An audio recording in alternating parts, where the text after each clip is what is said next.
Este episódio do Main The Arena tem o apoio de FIAP, a melhor faculdade de tecnologia, e KingHost, tecnologia para empreender.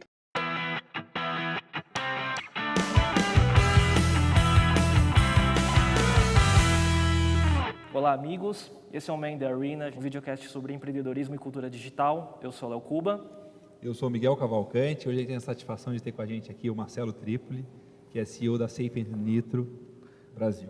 Muito bom ter você. Obrigado por aceitar o nosso convite. Prazer, é um prazer estar aqui com vocês, poder compartilhar histórias aí de muito tempo no mercado, né? A gente se sente até um pouco velhinho nessa situação e poder dividir um pouco do que a gente tem vivido no mercado tão em ebulição quanto o nosso. Você tem bastante tempo de internet, isso, né, é um negócio muito bacana, viver várias ondas e tal. Conta um pouco dessa história até aqui, assim, o que te mais marcou, por onde você passou, o que você acha mais relevante contar pra gente? Tem uma história bastante interessante, que é como que eu entrei nessa área de internet, de comunicação, de agência. Quando eu era pequeno, eu sempre tive um desejo de ser médico, né? Não sei porquê, não tenho a menor... Já tentei até perguntar para o terapeuta de onde veio esse desejo enrustido e nunca consegui colocar isso para fora, esse negócio de ser médico, de trabalhar com medicina. Mas eu sempre fui aquele geekzinho da casa, né? Sempre gostei de configurar o videocassete. Meu pai ganhou um MSX em 86, e o MSX na época ele era um computador que ele vinha com drive de fita cassete, porque o disquete de 5 1/4, que é a evolução da fita cassete, ele era muito caro. Então a fita cassete era um processo mais barato, né? E aí a fita cassete tinha uma característica que quando você conseguia quando você ia rodar um programa no MSX, você tinha que colocar a fita cassete e dar um play e esperar o load do programa, que demorava 30, 40 minutos. E tinha uma questão do volume do player de fita cassete, que se não estava ajustado, depois de 30 minutos você descobria que não rodou o programa. Mas eu adorava aquilo, era uma paixão muito grande, tipo, de mexer, de ver as coisas funcionando, de ver o equipamento físico acontecendo. Mas, ao mesmo tempo, minhas notas de exatas eram péssimas, eu sempre fui muito mal em matemática, física. Então, assim, era uma dicotomia na cabeça dos meus pais que eu nunca podia ser um engenheiro. Porque como é que pode, né, um engenheiro que vai mal que não gosta de matemática, que vai mal em matemática? E aí, obviamente, essa questão de medicina era aquela coisa de infância, querer ser astronauta, médico, nunca foi para frente. Engenheiro não podia ser, porque tinha esse problema. Então, como conciliar um gosto pela inovação, pela tecnologia, pelo futuro, ao mesmo tempo com uma pessoa que gosta mais de humanas, gosta de conversar, gosta de estar em contato com outras pessoas, gosta de entender um pouco mais o lado humano. E aí eu fui trabalhar, fiz um estágio quando eu estava no colegial, numa empresa chamada Cybermind. Um amigo meu trabalhava nessa empresa. E o que fazia a Cybermind? Ela fazia quiosques multimídia. Então ela fazia para ponto de venda normalmente, era feito isso. O Unilever era um dos clientes naquela época, aí você tinha uns botões de toque, os CD-ROMs e tudo mais. Eu fiquei 6 meses e fiquei alucinado. Falei, é isso que eu quero para minha vida.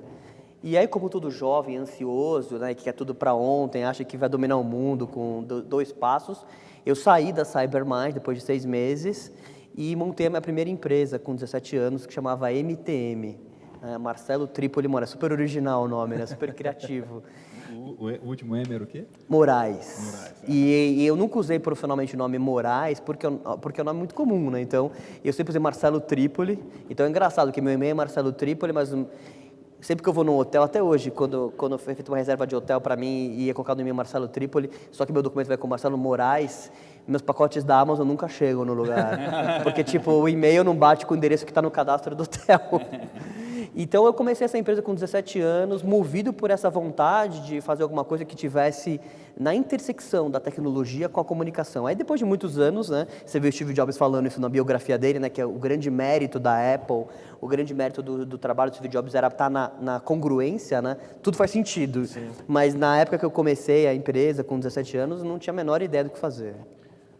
E essa primeira empresa, qual que foi a MTM, né? Eu até estava falando antes da gravação com o Marcelo que ele não lembra, mas eu lembro de uma reunião que eu tive com ele quando ele tinha lá seus 18 anos. Eu achava que a MTM era Marcelo Tripoli Mídia, alguma coisa assim. E como foi o destino dessa primeira empresa? Como foi a história? Então, a MTM, ela nasceu no momento onde a internet comercial no Brasil tinha começado a fazer 2 anos, né? A gente teve a primeira conexão da Embratel oficialmente liberada para pessoas físicas e não universidades em 96 para 97. Muito experimental ainda, acho que aí em 97 para 98 isso começou a ser aberto mais. e as BBS, que eram um grande player na época de comunicação via modem, faziam a ponte com a internet, então você cantava uma BBS que disponibilizava algum serviço como o e-mail, por exemplo, e estava começando na época. Então era muito trabalho que a gente fazia de multimídia mesmo, ou seja, o trabalho que eu aprendi no estágio que eu fiz de 6 meses era um pouco do trabalho. E eu lembro muito bem que o primeiro cliente que eu fiz um projeto, eu tinha que apresentar para o cliente. E eu não tinha um notebook, porque o notebook custava uma fortuna, assim, era um negócio assim, tipo, igual comprar um carro. Para mim, naquela época, era um negócio impensável. Então eu peguei a CPU do meu computador, e o cliente não tinha um computador para ver o trabalho que eu tinha feito para ele. Você vendeu bem pra caramba, né, meu? Eu vendi, não sei como que eu vendi. Ela nem tinha computador. Ele não tinha como ver o trabalho. E aí o que acontece é que eu peguei e levei o CPU embaixo do meu braço, fui lá, liguei na mesa dele e mostrei, ó, isso aqui vai funcionar assim, assim, assado. E eu acho que ele devia ter pensado assim, deixa eu tirar esse moleque da minha frente, deixa eu falar que sim para ele, né? E aí eu estava ouvindo vocês conversarem aqui, né? E concordo super com a questão da perseverança, né? Ou seja, desde o primeiro dia que eu comecei meu primeiro empreendedorismo, era muito fácil desistir. Tipo, todos os dias eu tinha milhares de sinais na minha frente dizendo, não vai dar certo. Tem a menor chance de dar certo isso, né?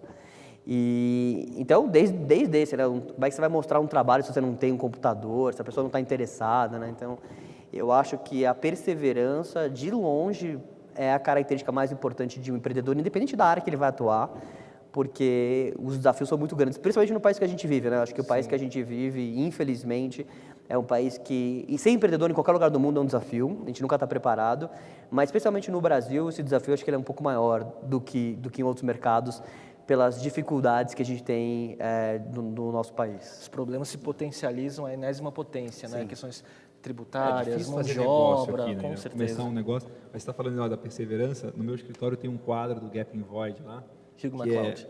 que é a tradução livre, alguma coisa assim, tipo, fazer isso é idiota, é imbecil, é uma completa perda de tempo, a coisa mais imbecil que alguém poderia fazer, mas eu vou fazer assim mesmo.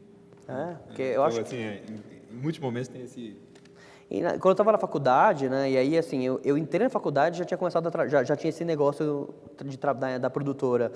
Então, assim, primeiro que eu tive que ter eu tive que ter um suporte muito grande dos meus amigos na faculdade, porque eu não conseguia, tipo, eu tinha reuniões de manhã para passar nas aulas, para passar na chamada, né? Então, eu acho que a faculdade, para mim, ela foi uma coisa que eu tive que conciliar junto com o trabalho. E ela teve pouquíssima interferência no trabalho. Então, não é por acaso que a gente vê a história de vários empreendedores americanos, onde muitos largam a faculdade no meio, né? Porque, infelizmente, eu acho que a gente ainda tem um gap muito grande entre o mundo do empreendedorismo, o mundo das startups e o mundo acadêmico, né? Acho que a gente tem algumas exceções no Brasil, acho que a gente tem algumas exceções bacanas aqui, mas são exceções. Sim. Via de regra, a dedicação para a faculdade, ela não é um acelerador para você empreender. Pelo contrário, o que o empreendedor mais precisa é de tempo, né? Já que a gente está falando de perseverança, a gente está falando ao mesmo tempo de dedicação. Né? Acho que são essas duas coisas, né? Perseverança e dedicação que andam juntos, né? Então, é a tua prioridade número 1, número 2, número 3. E quando é a tua prioridade número 2, número 3, a sua vida pessoal acaba ficando comprometida e a sua vida acadêmica vai ficando comprometida também. Sim. E isso aconteceu comigo. E aí, depois da primeira empresa, veio a sua segunda, que foi a iThink, que foi um grande trabalho que você teve aí da tua vida de evangelizar o mercado de para onde esse mercado da comunicação e tecnologia estava confluindo, né? Então, conta um pouco dessa história de como começou e qual foi a visão que você procurou implementar tanto no negócio, assim. Quando a MTM ela cresceu, e ela cresceu bastante de 97 para 2000, né? Quando chegou no ano 2000, eu percebi que a empresa estava numa encruzilhada, né? E acho que todo empreendedor passa um pouco por isso. Você tem uma primeira onda de crescimento, aí você chega num ponto que você pode morrer na praia ou dar um segundo passo. Eu não tinha nenhuma experiência. E o que eu percebi é que no ano 2000, muitas startups começaram no Brasil por causa da bolha de internet. Então eu comecei a perder gente. Eu comecei a não ter a menor condição de competir em salários para manter... Eu tinha uma equipe na época de 40 pessoas e não conseguia manter essas pessoas porque elas faziam proposta todos os dias. Para ser sócias, ia ter IPOs, 1000 IPOs. IPO era tipo IPO no almoço e IPO na janta. Uma moita, sai 3 IPOs. Sai um monte de IPO, assim, mega, world domination, né? E aí eu falei, gente, aí eu cheguei à conclusão e aí eu cheguei a uma conclusão que eu acho que todo empreendedor acaba chegando em algum momento da vida, que é let it go, tipo, não a empresa é uma coisa, a pessoa física é outra. Então, assim, eu falei, essa empresa não vai resistir a isso. Então, vamos se juntar a essa onda, ou você surfa a onda ou você cai da onda, né? Então, eu acabei vendendo, não era meu interesse, eu nunca montei a empresa, e eu acho que isso foi uma coisa muito importante na minha vida, para vender. Nunca fiz um business plan que tinha uma data de saída ou uma estratégia de saída no começo. Sempre montei um negócio que tinha que ser sustentável e tinha que dar lucro do dia 1, até porque não teve nem investimento. A MTM nunca teve... O founding era minha mãe emprestando um quarto para mim começar a empresa começou literalmente num quarto de casa antes de montar o primeiro escritório. E aí, o que acabou acontecendo é que eu fui procurado por alguns investidores na época. Tive ajuda de amigos meus que entendiam de finanças, porque eu não sabia nem sabia o que era um valuation, como fazer um business plan de uma empresa, era um negócio totalmente empírico. E aí eu acabei vendendo essa empresa para o grupo Cemex, que é um grupo mexicano, que é um dos maiores grupos do mundo, uma holding que tinha criado uma empresa chamada CX Network para investir na América Latina. E essa empresa, ela comprou a MLab, que era a maior agência digital naquela época, e comprou a MTM, e juntou tudo e formou o que eles chamavam de Neores, que era uma consultoria para a América Latina. Então eu passei 2 anos da minha vida, e os anos, metade do ano 2000 até o começo em 2002, 2 anos, como funcionário dessa operação que tinha absorvido a MTM, eu brinco que foi meu MBA, assim, tipo, eu brinco que eu tive uma maturidade muito grande durante esses 2 anos, porque os meus 2 chefes, e era a primeira vez que eu tinha um chefe na minha vida, eram um ex-McKinsey e um ex-BCG. Então eles me ensinaram muito do mercado de consultoria, porque o objetivo da MTM, que virou Neores, era ser uma consultoria, era uma empresa de estratégia, uma empresa que ajudava as empresas a entrar na nova economia. Essa era a pretensão. Tanto é que a gente olhava naquele momento e o nosso benchmark eram empresas americanas como a Sapient. Então eu olhava a Sapient naquele momento e falava, nossa, um dia eu quero ser a Sapient. Porque era a empresa referência para a gente nessa nova economia. Um novo tipo de consultoria, né? E a gente até brincava, enquanto todo mundo na corrida do ouro, a gente quer vender paz e picaretas. Né? Então, tipo, era um outro jeito de pegar a onda da nova economia. E aí, obviamente, que depois de 2 anos, naquela época, todo o business plan ele era baseado em premissas extremamente otimistas, né? Então, eram business plans totalmente fantasiosos, onde a realidade do business plan não batia com a realidade do mercado. Então, o negócio da Neores não funcionou. Ela existe até hoje, mas ela acabou tendo que se reinventar totalmente. E a reinvenção dela, ela deixou de ser consultoria para ser uma empresa de implementação de SAP. E quando eu percebi que isso aconteceu, eu falei, não quero na minha vida trabalhar implementando não é essa consultoria que eu quero comigo, fazer, nada né? contra, mas eu não queria isso para mim. Então, eu saí no momento que meu contrato venceu, eu tinha um non-compete. E quando venceu meu contrato, em abril de 2002 eu saí para montar a iThink. E aí foi muito bacana, porque a iThink nasceu já com 5 anos de aprendizado. Alguns da MTM e dentro da própria Neores, né? E aí eu percebi que existia uma oportunidade de mercado, isso há 10 anos atrás, e essa oportunidade de mercado, ela era uma oportunidade baseada de que as empresas digitais, na época, as agências digitais, as produtoras digitais, elas eram muito táticas. Então, elas, na verdade, elas prestavam um serviço para o cliente que era um serviço muito operacional e que não tinha ninguém falando com esse cliente de uma forma mais estratégica, de business, né? E tentando traduzir o mundo digital para o negócio daquela empresa. As consultorias de alta gestão, naquele momento, elas diziam que faziam, mas elas não faziam na prática, até porque os executivos que estavam ali, os principals dessas consultorias, eles não tinham experiência com isso. Então, existia uma oportunidade de mercado. E elas eram muito caras também. Então, aquele empreendedor que não podia pagar um ticket de uma McKinsey, ele não tinha opção. Ele não tinha nenhuma opção, ele ficava meio sem opção para ter alguém para ser um advisor dele. Então, a iThink chamava iThink porque a ideia era ser um Internet Think. A ideia era entrar com pensar e não só com executar. E ela nasceu desse jeito. Obviamente que, como todo empreendedor, eu digo para todo mundo que o lance do empreendedor é você se adaptar e alterar a sua rota ao longo do curso, né? Então, a questão do Charles Darwin, para mim, é perfeita, que é o que mais importa é a adaptabilidade, mais se você é maior ou menor, mais forte, é a adaptação. Então, a gente percebeu claramente que o mercado brasileiro, isso naquela época, até hoje acontece isso, mas naquela época era muito forte, não pagava por planejamento e por estratégia. Né? A cultura empresarial no Brasil é uma cultura muito de que estratégia é pré-venda e que você paga pela execução. Então, quando a gente falou que a gente era uma consultoria digital que ia vender um PPT e a gente ia entregar só um PPT, e a nossa ideia original era essa, não era fazer nada, não era fazer criação mídia, nada, os clientes falavam, não quero, eu adoro o teu jeito de pensar, eu Mas adoro a minha verba as para pagar ideias. outra coisa. Exatamente, eu quero que você pense, mas eu quero que você ponha na rua. Eu não quero que você me dê só um caminho, eu quero que você execute o caminho.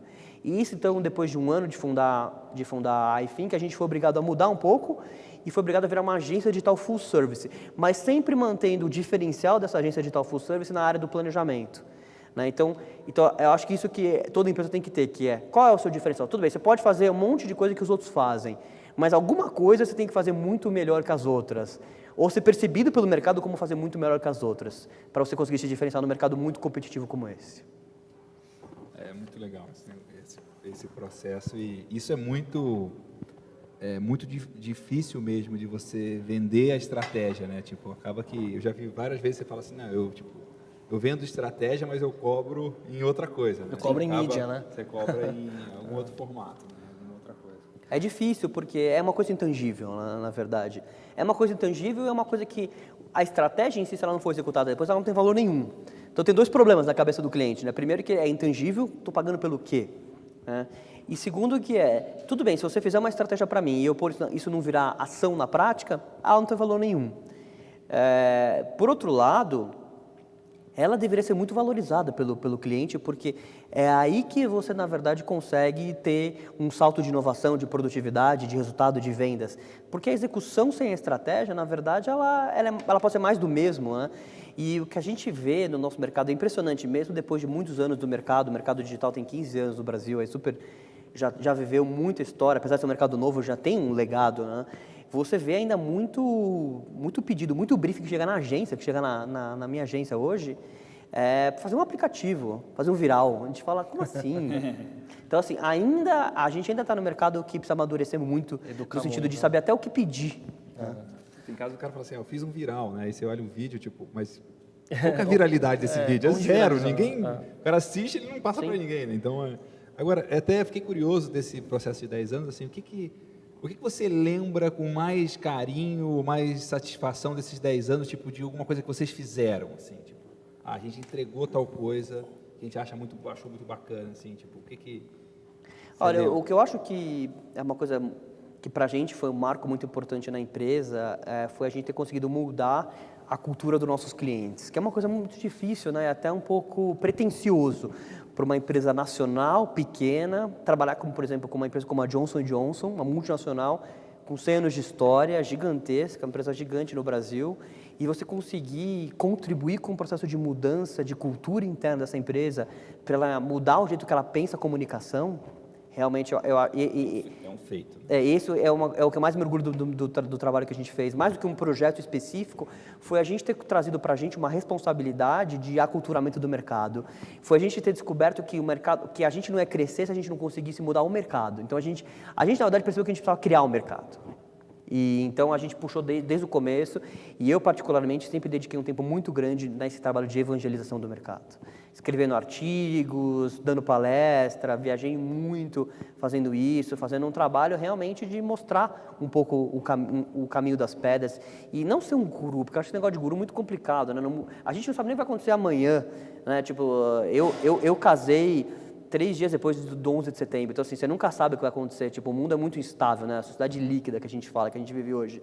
Mas você saber fazer as perguntas certas. Eu acho que o grande lance que a gente evoluiu muito na iFin, que ajudou muito clientes, é fazer o cliente se questionar. É dar uma de terapeuta ali, falar, não, você já se perguntou isso? Você já se perguntou aquilo? Você já se perguntou aquilo outro? Então, muito mais do que dar uma resposta pronta ou uma forma, faça desse jeito que vai dar certo. Que eu não acredito nisso, nunca acreditei. É você questionar. Você fazer um questionamento do status quo. E você está falando muito desse negócio do papel de evangelizar o mercado, né? E assim, você foi o primeiro, acho que na figura, tanto na iThink como o Marcelo, né? Você foi o primeiro a falar muito sobre brand utility, por exemplo, no Brasil, né? Então, a marca provendo conteúdo, serviço, entretenimento e tal. E aí, depois que você levantou a bandeira, muitos outros vieram, né? Então, como você vê essa questão do amadurecimento do mercado brasileiro? Quando a gente olha também para o mercado lá fora, né? Você vê grandes agências como a RGA, a KKA e tal, fazendo trabalhos fantásticos, né? E a gente olha para o Brasil, ainda falta um pouco também de cultura e de investimento, que o dinheiro está lá, né? Só que tem que migrar um pouco mais para esse mundo digital, né? Como você vê tudo isso aqui? Eu acho que o Brasil tem um desafio muito grande, que o Brasil ele tem uma dinâmica de comunicação muito particular, né? Para explicar para os gringos que eu lido no dia a dia, eu falo, olha, o Brasil é uma jabuticaba. Não tem jabuticaba, tem vários berries no seu mundo, mas esse não tem. Só tem no Brasil jabuticaba. E o mercado de comunicação brasileiro ele é uma jabuticaba, porque ele tem uma dinâmica que deve existir alguns outros países na mesma dinâmica. Eu conheço o Japão, fora o Brasil, mas normalmente o mercado separa a mídia do trabalho de produção. E o mercado brasileiro, por ter criado um modelo que junta essas duas coisas, junta a mídia e produção no mesmo modelo de negócio de agência, criou uma distorção gigantesca. Mas uma distorção que durante muitos anos foi uma distorção que funcionou muito bem tanto para o anunciante quanto para a agência, quanto para os veículos. Então, assim, é ainda uma relação ganha-ganha-ganha, que agora, de alguns anos para cá, ela passou a ser um pouco menos ganha, na minha opinião, para o anunciante. Para o veículo e para a agência, ela continua sendo muito ganha. Você pega as networks globais, as agências brasileiras, elas estão as que têm as melhores margens do mundo. Assim, tipo, você vê o resultado financeiro de qualquer network global que está em vários mercados, que você pode comparar um mercado com outro, e o EBITDA das agências brasileiras é superior a qualquer outro. Então, assim, é um negócio ótimo para a agência, um negócio ótimo para o veículo. E um negócio muito bom para os anunciantes sempre foi. Agora, os anunciantes começam a perceber que talvez essa fórmula, que funcionou muito bem nos últimos 50 anos, precise ser revisitada. Não ser jogada no lixo de uma hora para outra, mas precisa sofrer ajustes, precisa sofrer uma evolução. Mas eu acho que para a inovação da comunicação, essa fórmula ela realmente funciona contra. Sim. E ela freia a inovação, porque toda inovação tem risco. Então, por que eu vou trocar o certo pelo duvidoso, sendo que o certo dá tão certo? E sendo que o duvidoso é tão duvidoso? Sim. Então, acho que no mundo inteiro você tem o certo pelo duvidoso, mas no Brasil o certo sempre foi mais certo e o duvidoso sempre foi mais duvidoso.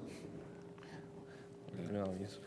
E o que você acha, assim, especificamente no mercado de tecnologia e no mercado de digital, qual a tendência que a gente está seguindo, qual é o futuro que você vê aqui no Brasil e em que prazo? Como você enxerga o mercado se transformando? Eu acho que toda mudança está acontecendo e vai acontecer por causa da mudança de comportamento do consumidor. Eu acho que se o consumidor não muda, nada muda no mercado de comunicação. Afinal de contas, as marcas elas só fazem o que elas fazem para vender produto. No final das contas, nenhuma marca faz nada na vida dela com outro objetivo a não ser market share, aumento do ticket, isso é um negócio, né? E muitas vezes as pessoas confundem e acham que tem algum objetivo, e acham errado uma marca colocar como primeiro objetivo a venda. É o business, a gente vive no mundo capitalista.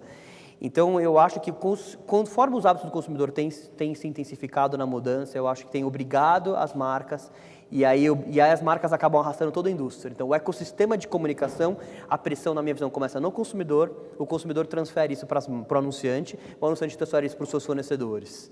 Essa curva, ela varia de indústria para indústria, e ela varia de acordo com o perfil da empresa, mais conservadora ou menos conservadora, mas ela acontece uma hora ou outra.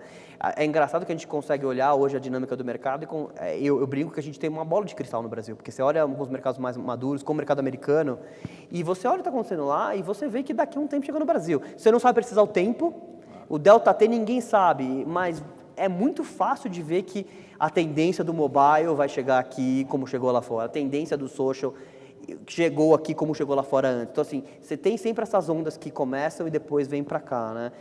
O que acontece é que o Brasil, como ele, na verdade, ele entrou depois em algumas coisas, ele tem um leapfrog de algumas tecnologias, né? Então, talvez a penetração de TV a cabo no Brasil nunca seja tão grande quanto é nos Estados Unidos, porque se todo mundo tem 4G, por exemplo, você não precisa mais disso, né? Então, agora eu acho que a grande revolução que a gente vai ver nos próximos anos, elas vão estar em duas coisas. Elas vão estar na pequena tela, que é a tela individual no bolso da gente, que a gente pode chamar do que a gente quiser, de smartphone, qualquer coisa assim, e na tela grande, que é a tela social da casa das pessoas. Então, eu acho que, a partir do momento que a conexão de verdade, banda larga de verdade, wireless, for abrangente, for ubiquitous no Brasil inteiro, não for uma coisa de nicho e que funciona às vezes não funciona, a hora que isso acontecer de verdade, eu acho que a gente vai realmente ter uma mudança de paradigma muito forte. Um salto, né? Um salto, porque você aí vai ter realmente uma possibilidade de ligar a TV da sua casa e acessar qualquer conteúdo.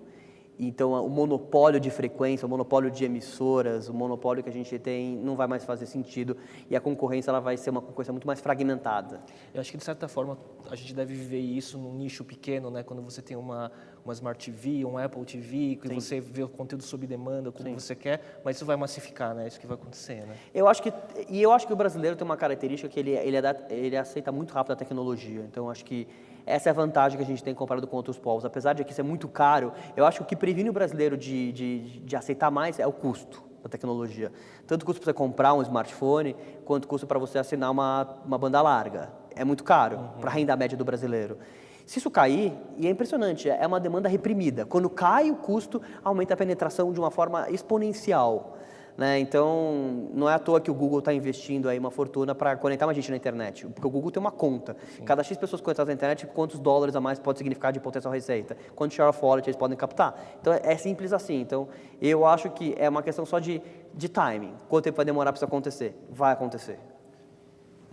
Eu queria voltar um pouco do negócio de você evangelizar o mercado, que você é das pessoas que eu conheço que mais participa de evento, né, que mais está indo procurar entender o que está acontecendo de última tecnologia, de última novidade, e está sempre trazendo isso para o mercado de novo. Então, eu acho que isso é muito importante, assim, inúmeras empresas, né, não só uma agência, mas pode se beneficiar de ser uma fonte de conteúdo, de ser uma referência, de ser considerado expert. Então, você contar um pouco desse processo de construção do Marcelo Tripoli, expert em diversos assuntos, e como que você fez isso como pessoa física e como pessoa jurídica, e o que onde isso se mistura, né? O que né? você tem de lição para isso, ou de aprendizado nisso aí? Eu acho que a gente vive num momento muito interessante do mundo hoje, onde as ferramentas de distribuição de conteúdo elas são abundantes. Né? Então, há 20 anos atrás, 30 anos atrás, se você quisesse ser uma pessoa que ia ser um gerador de conteúdo, você precisava ser amigo de um jornalista. Para você virar um articulista de um jornal era super complicado. Né? Então, assim, o poder de distribuição de informação estava na mão de poucos. E isso é lugar comum, mas hoje está na mão de qualquer um. A partir do momento que está na mão de qualquer um, você tem que fazer uma outra pergunta que é: você está realmente disposto a dedicar o seu tempo para fazer isso? Porque assim, eu vejo muita gente que já cruzou meu caminho lá na agência, falando, não, que legal que você faz. Fala, mas você está disposto a trocar o seu domingo à tarde, em vez de você ir lá no cineminha, Tá com a família, Faustão, né? Em vez de ficar Não, vendo... tá com a família, né? Então, assim, é um sacrifício pessoal gigante. Assim, eu sou uma pessoa, por exemplo, eu tenho vários amigos jornalistas, eu virei amigo de vários jornalistas e eles falam, Marcelo, você é o cara mais acessível que eu conheço. Quando eu preciso de você, no matter what, no matter where você está disponível.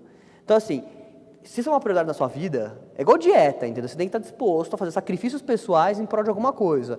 É a mesma coisa. Então, eu acho que, assim, as ferramentas estão aí, qualquer um pode usar. Mas ter disciplina, ter foco, né, e priorizar isso em detrimento de outras coisas, é o que eu acho que acaba separando muitas pessoas. Porque não é fácil e exige sacrifício pessoal. A terceira coisa é, se você tem essa disciplina, se a ferramenta de conteúdo está disponível, é você achar um jeito, um ângulo para abordar o assunto que não será mais do mesmo. Porque também não adianta você ter disponibilidade, foco, energia, e você jogar um conteúdo na rede que todo mundo já falou. Né? Mas esse eu acho que é o mais fácil dos três, para ser sincero, porque sempre tem um novo ângulo, sempre tem um jeito diferente de abordar, né? E acho que também tem um pouco de não se importar com os trolls, né? Desde que eu sou muito amigo do Marcelo Taz, né? Ele sempre falou, Marcelo, don't feed the trolls, porque assim, quanto mais você gera conteúdo, mais a chance das pessoas jogarem pedra, dizendo que não é bom o conteúdo, porque é muito mais fácil você criticar alguém que está gerando conteúdo do que você gerar conteúdo, né? Então assim, eu sempre precisei desconsiderar isso, entendeu? Porque se você entrar numa pilha de levar em consideração isso, você acaba parando, né? Você desmotiva. Nossa, estou aqui fazendo um artigo, eu estou aqui gravando um vídeo, e nego vai falar mal, vai falar que não concorda com nada, não vou mais fazer. Eu já vi gente parando por causa disso. Ainda mais alguém como você que está levantando a bandeira do novo, né? Sim. De para onde o mundo está indo, Sim. né? Então, é difícil. Meus amigos sempre falam que eu sou meio Don Quixote, assim, sabe? Tipo, porque não é, ainda mais no mercado, e nosso mercado é meio tabu, né? É um mercado que tem muitos assuntos tabus, e eu acho que tem uma coisa também que é a cultura do brasileiro, né? A cultura do brasileiro, normalmente, é uma cultura de não levantar o contraditório, né? E se você levanta o contraditório, se você tem uma opinião diferente, é facilmente você taxado como chato. Olha o cara que é o chato, mala, que tá falando um negócio, que não concorda, que... Se eu discordo de você é uma coisa pessoal, né? Então, É seus pessoal. amigos não ficam contra mim, né? É um negócio... É um país de muita paixão, né? Paixão de futebol, e essa paixão vira dinâmica corporativa também. Então assim, você tem que estar com a cabeça muito tranquila e checar na sua listinha ali todas as coisas para conseguir passar por isso. E sucesso incomoda também, tem outras questões de cultura, né, no Brasil que são complexas, né? E aí, voltando na história da iThink, né, por tudo isso que vocês passaram, aconteceu de novo, né? Uma nova venda, né? Então, como é que foi esse processo e o que foi de diferente dessa vez para você? Foi muito diferente da primeira vez, porque nada como 10 anos fazem na sua cabeça de experiência, né? Ou seja, eu acho que meu pai sempre fala, o mundo perfeito seria um corpo de 20 com a cabeça de 50, 40, mas isso ainda é impossível, Mas você gasta né? o seu corpo para ter a cabeça de 50. Não é? As pessoas... Então, assim, no nosso caso, né, a gente cresceu muito, né, se tornou uma das maiores agências digitais independentes do mercado, e como o mercado digital é o mercado que mais cresce dentro do mercado de comunicação, a gente passou a ser assediado por todos os players globais, né? E muita gente falou que a gente perdeu o time, eu escutei muito isso nos últimos 3 anos. Vocês não venderam na hora, perderam o timing. Porque a gente realmente foi, acho que é uma das últimas agências que tinha um porte muito grande a vender, a fazer um negócio. E a gente sempre teve muito claro que o nosso negócio, a gente não montou um business para vender. Então, se a gente montou um business para vender, o business continuava lucrativo e continuava crescendo, a gente achava que a gente não tinha por que fazer uma venda a qualquer preço. Por outro lado, a gente percebia que o nosso mercado era um mercado que devagarzinho está se consolidando. Ele é um mercado muito pouco consolidado. Você pega provavelmente as 10 principais agências digitais, elas não devem ter nem 30% do mercado. É um mercado ainda muito pulverizado. Mas existe claramente um movimento de consolidação, a consolidação ela vai acontecer e a gente também percebia que a gente perdia algumas oportunidades de algumas empresas muito bacanas, de clientes bacanas, por ser uma empresa local. Não, eu só trabalho com agências que têm, no mínimo, presença regional. Com rede, né? Então a gente percebeu que, na verdade, assim, isso tinha virado um problema, uma ameaça ao nosso negócio, mas a gente não queria fechar um negócio a qualquer jeito. Então a gente, durante 2 anos, recebeu proposta de todas as 5 principais networks que existem no mundo, propuseram a compra da iThink, com propostas formais, né? E aí a gente tomou uma decisão. A primeira decisão que eu acho muito sábia foi separar o sócio que estava tocando o negócio do sócio que quer negociar com o investidor. Porque esse negócio de negociação com o investidor, assim, consome uma energia desgraçada. As pessoas não têm noção quanto. Assim, ninguém que não passou por isso imagina o tempo que isso toma e o foco que isso traz. Então, assim, felizmente a gente sentou, eu e meu sócio principal, que é o Luiz Trindade, e a gente falou, olha, Luiz, você vai cuidar da venda da agência e eu vou cuidar da agência. Eu vou cuidar dos clientes, porque senão a gente vai ter o que vender. Não quebra a empresa. Né? E eu já vi histórias dessa, de o cara pôr toda a energia dele numa negociação que não dá certo. E existem empresas que compram agências e compram qualquer negócio que acabam se aproveitando dessa situação. Que é, a negociação dura tanto que o valor do business diminui, e aí você paga mais barato. Infelizmente, existe esse tipo de coisa, né? Então, assim, a gente decidiu... E a gente está ali com a agência forte no dia a dia crescendo, deixou a gente muito forte na negociação com os potenciais sócios. Não, você precisa baixar, você precisa aceitar, não precisa aceitar nada, não quero e ponto final. Então a gente conseguiu manter isso, porque a gente tinha 2 tracks separados. Meu sócio ficou durante 1 ano e meio, só fazia isso, ele não fazia mais nada no dia dele. Advogado, assessor financeiro, reuniões. E milhares de reuniões. E aí, de todas as propostas que a gente recebeu, a gente recebeu uma visita da Sapient para conhecer a gente, né? E aí eu lembrei daquela história que eu falei para vocês no começo, que quando eu montei a primeira empresa, eu achava a Sapient, falava, não, a Sapient fez o IG, né? A Sapient foi a gente que construiu o primeiro portal do IG no Brasil. E o Amélia.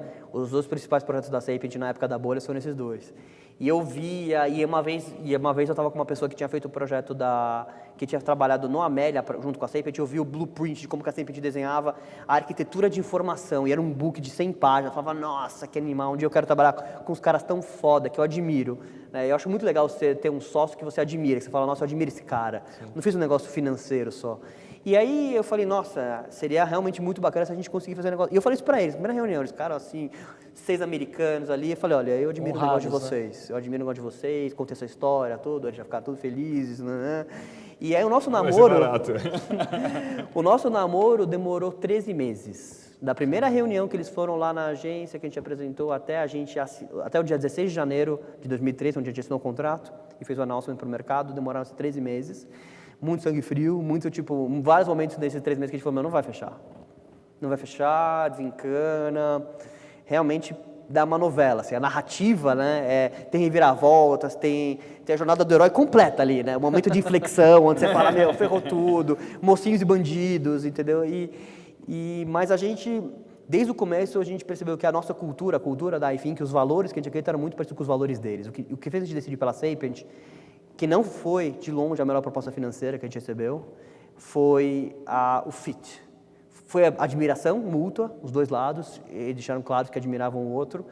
As pessoas que a gente ia trabalhar, o meu chefe hoje, que é o diretor de criação global da Sapient, vendeu a agência dele para a Sapient há 6 anos atrás, e depois que acabou o earnout, ele ficou. Então, para mim, isso foi muito significativo. O cara vendeu, Isso é muito difícil ficou acontecer. muito rico vendendo a agência dele, e podia ter feito qualquer coisa na vida dele e resolveu ficar com o funcionário. Ele é um funcionário da empresa hoje.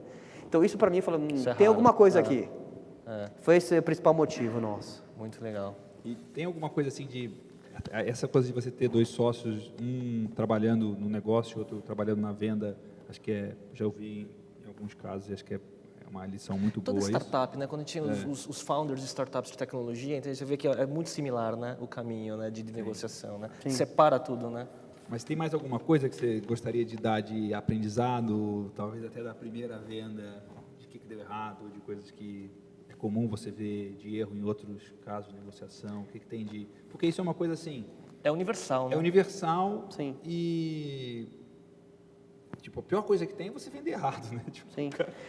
Eu acho, na verdade, que algumas lições que a gente teve na venda da agência e serve para outras vezes também primeiro, você tem que ser bem assessorado. Assim, faz toda a diferença do mundo quem está do teu lado te apoiando numa área que você não conhece na negociação. E no caso de agência especificamente, você está sempre negociando com alguém que sabe muito mais que você. Tipo, se você negocia com as networks, por exemplo, elas têm uma área de M&A. Elas fazem isso todas as vezes. Fizeram Então, assim, mais de 100 vezes. é né? muito Assim, desleal o processo, na minha opinião, porque é uma negociação de desiguais. O cara sabe ele sabe o que você vai perguntar, ele sabe a resposta que ele vai dar. O medo que você O tem. contrato que ele tem para você é um contrato feito para favorecer ele, obviamente. E se você não tem um bom advogado, o contrato vai ser aquele. Então, assim, o contrato sempre começa 100% desfavorável ao empreendedor, porque a proposta do contrato é do comprador, normalmente. E não tem nada de errado nisso, o cara está defendendo os interesses dele. Ele também já teve problemas, o negócio para ele também é um negócio de risco. Então ele está fazendo o papel dele ali de colocar um hedge no contrato dele. Só que toda a negociação significa um equilíbrio entre as duas partes. Só que para você trazer equilíbrio, você trazer conhecimento e nivelar conhecimento. Então, assim, você está bem assessorado. E assim, se você tem um sócio que faz parte do seu negócio, que é um sócio financeiro, parabéns para você. Eu recomendo todo mundo que tenha fortemente sócios que tenham um know-how, um background de finanças muito forte. Eu não tive essa sorte, nem eu nem o meu sócio de área de finanças. Então a gente precisou de um assessor financeiro e de um assessor jurídico. E faz toda a diferença, né, na negociação. Faz toda a diferença na negociação para você estar seguro da decisão que você está tomando e para você não errar na decisão. Agora, mais do que isso, mais do que o assessor, que eu acho que é uma coisa importante, você tem que saber o que você espera, a expectativa que você tem com a venda da empresa, com o seu sócio. E você tem que estressar essas expectativas dos dois lados. Então, a gente, durante 13 meses, teve várias conversas, tipo, o que vocês querem aqui no Brasil? O que vocês querem com a gente? O que vocês querem globalmente? Eu visitei 6 escritórios da Sapient antes de fechar o negócio. Porque eu queria ter certeza do que eu estava ouvindo aqui deles era o que acontecia mesmo. Então, eu viajei por conta da iFink, pagando os custos para 6 escritórios da Sapient no mundo, para conhecer, para investigar. Então, e não tem que ter pressa. Tipo, a pressa é inimiga de um bom negócio. Não sei quem falou recentemente para mim, eu tenho pressa, por isso eu vou devagar. É Assim, isso. Alguém É falou. Tipo, não, foi um dono de agência também que eu conversei recentemente, falando, na dúvida fica parado. Sim. Né? Não anda para frente. E né? também, assim, normalmente para o empreendedor é um negócio da vida dele. O cara está comprando, é mais um negócio. E para você estar vendendo é um negócio da sua vida. Tipo, a maior parte das pessoas não é empreendedor serial, não vai montar uma porrada de negócio. O cara fez um negócio ali, ele tem um negócio. Aquele é o ativo que ele criou para a vida dele. Sim. Então, assim, tem realmente que ter muita calma nessa hora. E Marcelo, falando de coisas assim, o que vem pela frente? Como que você está vendo a Sapient? O que vocês estão empreendendo lá? Quais são as novidades que vocês estão olhando para o futuro? A Sapient ela é a maior agência digital dos Estados Unidos, né? A Sapient, a gente estava até falando isso antes de começar a gravação, que a Sapient tem muito low profile e é um dos meus papéis mudar isso, porque Eu não acredito muito em você fazer uma artista fazer propaganda para os outros, não fazer propaganda de você. Então, assim, eu nunca fui low profile, I think nunca fui low profile, e um dos papéis que eu tô Deu tentando... certo pra caramba. E funcionou. Mas com conteúdo, né? Tendo o que falar, né? Não, isso é fundamental, Então. porque senão você vai falar só um eco que Sim. depois vai parar. Então, a Sapient, na verdade, ela é a maior, quase ninguém sabe, mas ela é a maior artista dos Estados Unidos, pelo Ad Age, terceira maior do mundo, uma empresa que faturou $1 bilhão globalmente, tem 10 mil funcionários. Então, ela é uma empresa que, em qualquer mercado que ela entra, ela quer buscar liderança. E no mercado brasileiro não vai ser diferente, né? Então, não é uma liderança a qualquer preço, mas a gente quer se posicionar aí entre aí as 3 maiores agências digitais do mercado brasileiro. E eu não diria nem só digitais, mas as 3 melhores e mais focadas prestadoras de serviço de comunicação do mercado brasileiro. E para isso a Sapient está investindo muito, investindo em contratação, investindo em processo, investindo em estruturar o negócio, porque a Sapient sempre trabalha coisas muito sustentáveis. Então, assim, o mercado está aqui e não vai sair daqui. Então, não é para o ano que vem necessariamente, mas é um projeto de longo prazo da companhia aqui. Então, eu acho que a gente está fazendo esse ano um ano de transição. Para mim tem sido um aprendizado e diferente da primeira vez da outra empresa, porque agora, de fato, eu estou trabalhando numa corporação global. A Neores era uma startup de corporação global. Agora eu trabalho numa corporação que tem 20 anos, que tem 150 vice-presidentes. Então, assim, para mim está sendo um aprendizado e um desafio pessoal de sair de uma estrutura ágil, que se adaptava muito facilmente ao ambiente e tomava decisões muito rápidas, para uma estrutura que não toma decisões rápidas, que não é tão ágil, mas que tem muito knowledge, que tem muita gente que pode fazer a diferença. É outro jogo, né? É outro jogo. E esse ano tem sido um ano de aprendizado para mim, de muita humildade, de aprender e de fazer uma transição no negócio. Então, provavelmente o mercado brasileiro vai sentir a Sapient Nitro em 2014, operando full no Brasil. Eu tenho um projeto pessoal, que é um projeto paralelo ao projeto da Sapient, que é escrever um livro, que é tentar condensar e tornar atemporal, né? Porque tem uma coisa que me incomoda um pouco aqui no mundo que a gente vive hoje, que se gera tanto conteúdo, o conteúdo é meio descartável, né? Eu mesmo, precisei fazer um levantamento até para esse meu projeto de o que eu já escrevi. Não acho que eu escrevi tudo que eu escrevi, tudo que eu já publiquei de conteúdo. Os conteúdos, eles desaparecem com os bits. E eu quero escrever um livro, então, assim, e isso eu nem tinha falado publicamente ainda. Já comecei esse projeto para fazer para o ano que vem. Legal. Muito legal, muito legal. Esse negócio de escrever livro dá trabalho. E é bem mais difícil do que escrever 100 posts ou 200 posts, né? Não tem nem comparação, né? E, Marcelo, para finalizar, assim, nessa mais de uma década empreendendo, qual lição de empreendedorismo você gostaria de deixar para o público do videocast, que não é só o pessoal do mercado de comunicação, mas também de startups de tecnologia, venture capital e por aí vai? Olha, eu acho que uma lição que vale para qualquer empreendimento, de qualquer coisa, eu já falei várias coisas aqui, né, como perseverança, foco, né, doação, né, e eu acho que isso, por mais que isso pareça meio que lugar comum, checklist de qualquer artigo de empreendedorismo, realmente faz a diferença. Eu acho que a lição que eu posso falar um pouco, que não é uma lição, é mais um entendimento que eu aprendi a duras penas aí durante muitos anos, é que a parte mais fácil do trabalho é a parte das ideias. Assim, esse lance de transpiração versus, né, ideia é total verdade, né? A gente pode acabar a nossa gravação aqui, tomar um chopp e ter 1000 ideias. E não, eu desenho um guardanapo ali. Agora, o que eu vejo por aí de ideia mal executada, de empreendedores que vêm me procurar ou que eu acabo esbarrando, e você vê que a ideia era muito boa, mas ela foi muito mal executada, né? Então, eu acho que muitas vezes o empreendedor brasileiro, como a gente tem uma cultura muito de curto prazo e tudo mais, muitas vezes isso é levado para a execução das coisas, e a execução é minimizada, ou seja, aquela parte do polish, né, que é, né, você pegar um negócio que ele está 90% feito e os últimos 10% é o que faria toda a diferença para ele ser um bom produto ou um mau produto, você pula fora, porque você quer lançar logo, né? Então, outro dia eu tive com um empreendedor que chegou todo empolgado para mim, contando a ideia dele, e aí eu fiz 4 perguntas e o negócio do cara não ficou de pé na 4ª pergunta. Ele nunca tinha se feito, porque ele estava tão... Então, eu acho que... Tão perto, né? Tão de perto, assim, então, assim, a ideia dele foi, enxergava. puta, Marcelo, obrigado, você me falou isso, eu não tinha parado para pensar.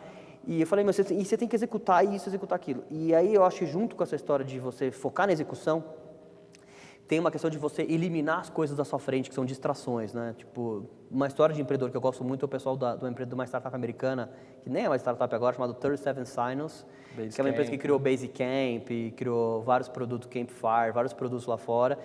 E ele escreveu 2 livros, né? E um dos livros ele fala que o grande desafio é desistir das ideias. Né? Você tem 10 ideias ali para um produto você tende a achar que quanto mais features o teu produto tem, melhor ele vai ser.